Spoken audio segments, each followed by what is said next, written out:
Imagine, for a moment, that you are in a field.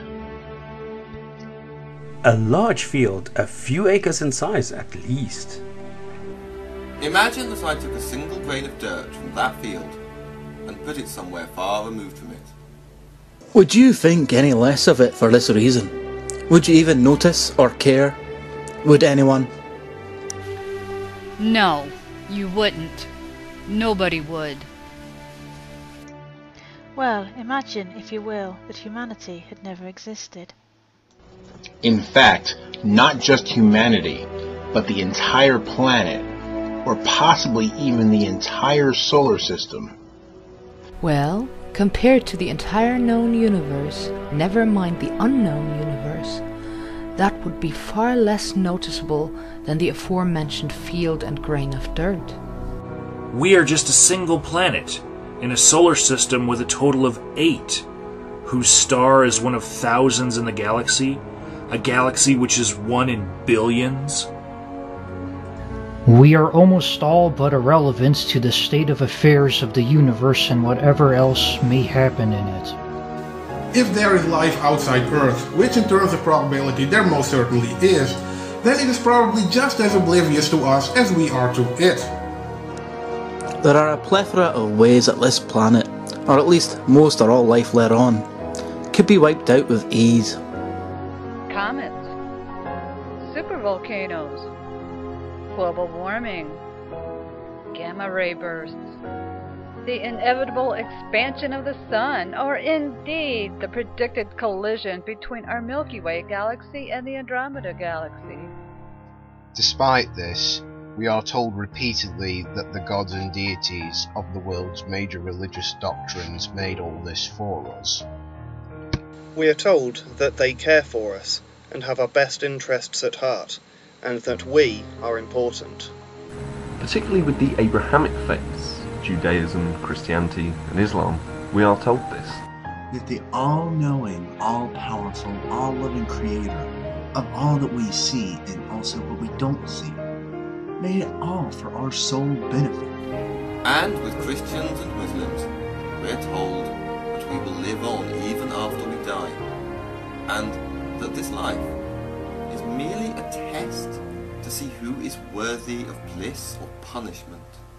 Bliss and punishment, which has quite an obvious appeal to emotion and fear.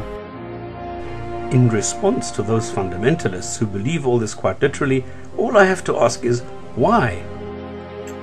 Why would a God who created all that exists, has existed, and ever will exist, galaxies, black holes, quasars, stars, nebulas, satellites, and everything else, why would he care about one specific species on one specific planet?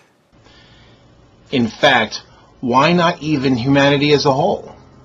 Why would he care about only one specific culture and civilization and geographic region of that species? And if he does care about us, why make us, especially the more unfortunate among us, with so many serious imperfections? If he's so merciful, why does he condemn us for not believing and or worshipping him, knowing full well it would happen, and being able to stop it? Why would he reaffirm their common misconceptions about the world around them? Why would he give them completely arbitrary laws and regulations that, at best, only make sense in the immediate cultural context of the time? Why would he at some unspecified point in the future choose to end it all, just so he could bring all those who follow his laws to be with him in eternal bliss? Ultimately, why would a deity who can literally do anything engage in such a completely frivolous activity? If this God is so egotistical that he created mankind just so they could worship him, then he is much worse than any major narcissist here in humanity.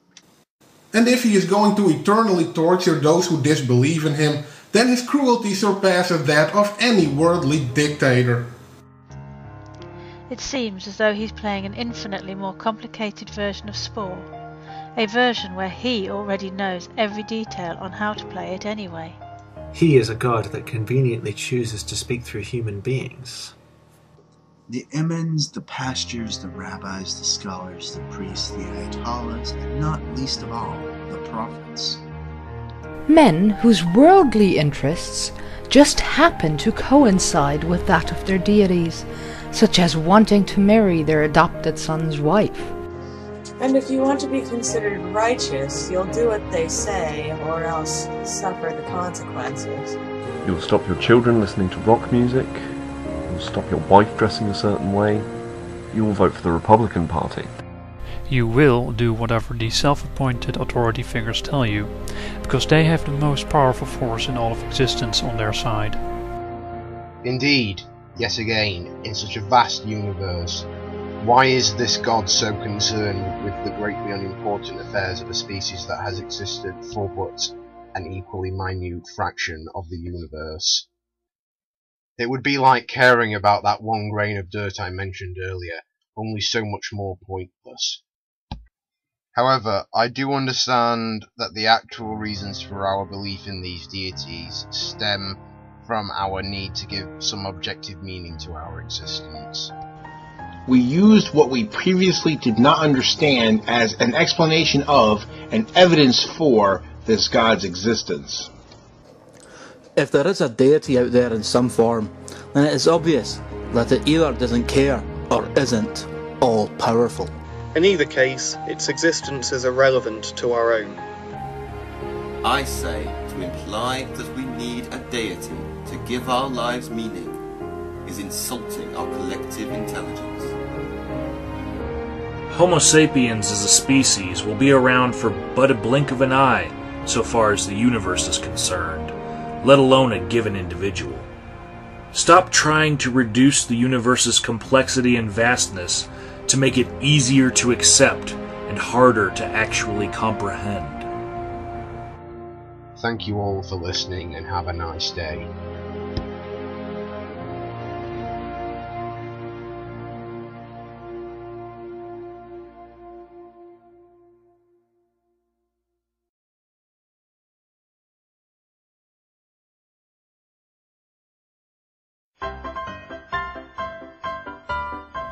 And, Zelda has a very big rack, and it is very, very nice. Don't tell her I said that, though. I'll fucking kill you if you do. Okay, test 1, 2, test 1, 2. Particularly with the Abrahamic faiths, Judaism, Christianity and Islam, we are told this. You will stop your children listening to rock music. You will stop your wife dressing a certain way. You will vote for a Republican Party.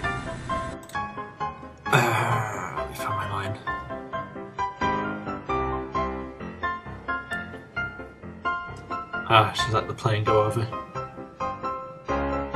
Better yet, I'll shut my window. Right. Why would a god who created all that exists, has existed, and ever once sounds like shit.